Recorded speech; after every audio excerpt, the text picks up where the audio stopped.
In this session, I'm going to cover what fields you need to set up in your chatbot to personalize it for your particular area and your specialty. This includes all your contact information and the rules of how you want the chatbot to work. So what I want you to do is head over to ManyChat and come down to the settings menu, which is at the very bottom. And you want to slide down to the fields under automation. And then at the very top, you see bot fields. These are the fields. So in here, you won't have the Groove ID won't be there. That won't be in your package. So let me just start right here. So the first set of fields that we have is what we call the PE rules. This controls the behavior of the bot, and you're going to want to set this up and to make it work the way you want it to work. So what we do here is, like, for example, Calendly round trip.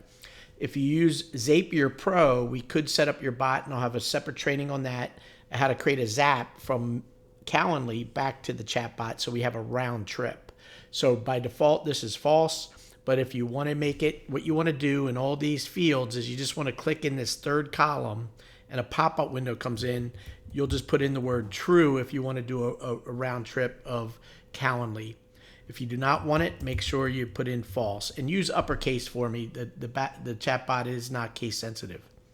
The next field is campaign drips done in. So if you have a CRM, more than likely you want the emails and SMS drips to come out of your CRM system. And I have another training on how to zap all the leads from the ProEdge chatbot over to your CRM. So you want to leave it either as KV Core or Chime or whatever you use. But ManyChat also has a drip campaign of SMS and emails. So if you don't have a CRM, reach out to me and I can set up a drip campaign for you for coming out of ManyChat. Rent-own scheduling, whether you want the bot to schedule your rent-own leads, using ebooks, using Calendly scheduling. This is whether or not you're using Calendly or not for scheduling. That's either a true or false. Facebook comments, using comments. That's a true or false. This is if it's true, you want the bot to comment. If not, it will the comment section will not fire. So this is what this means. And there's also an Instagram one. My chatbot is automatically connected to your Instagram and your Facebook business pages, so that if anybody comments, likes, or shares your posts, the bot can wake up and say hello to them and then send them information. And I'll have a separate training specifically on what that means. But if you want a dynamic Facebook page and Instagram page talking with the bot, set these to true. I recommend it because it really engages. Home swap is a regional thing in the United States. If you're in part of like the central part and down in Texas, home swap comes into play. As you come down here, whether or not you use a squeeze page for rent to own, and that's in my training course, how to set that up. Whether you do webinars with rent to own, that's also in my training course. And then this is a new field. I've added a business rule, whether or not you want to use Spanish or not. My chatbot speaks bilingual, Spanish and English. Some of you have asked me over the year or two, hey, can I turn off the Spanish version? I don't have a Spanish agent. So if you make this false, the bot will not offer Spanish as a language, and it'll continue to talk in English. The next couple fields are all the URLs you need to set up. So you're going to identify your home shopping site, your calendar URL for Calendly, your cash buyers and cash offer sites, your credit repair sites, your digital business card. Make sure in my training course I have a digital business card for you. Set that up and place your URL here.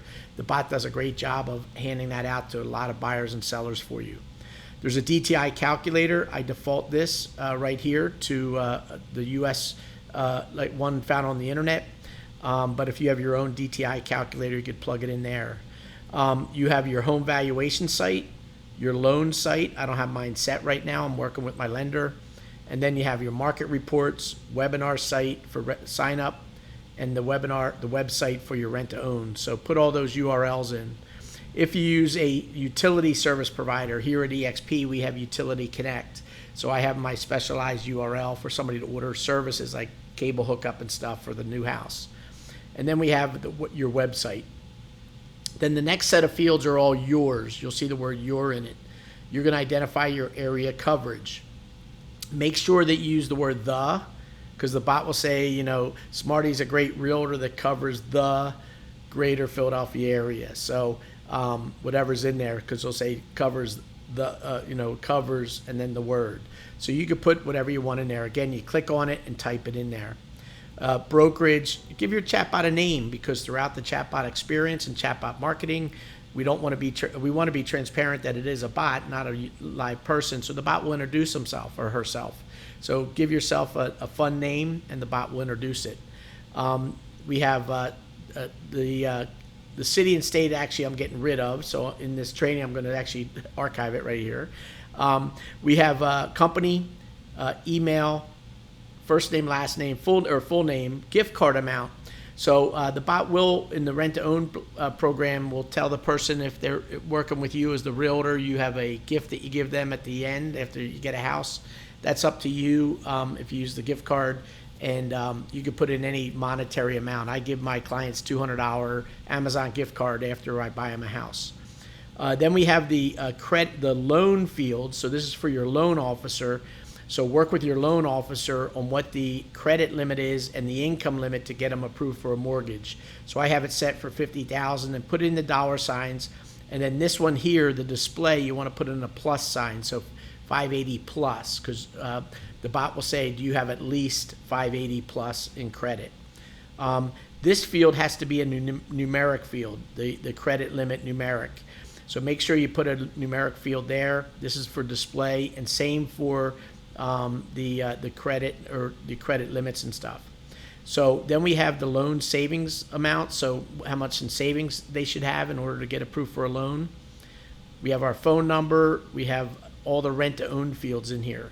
So go ahead and set up all your fields so the bot now understands who you are, can introduce you, provide your phone number, and then behave the way you want, whether you're using ebooks, websites, webinars.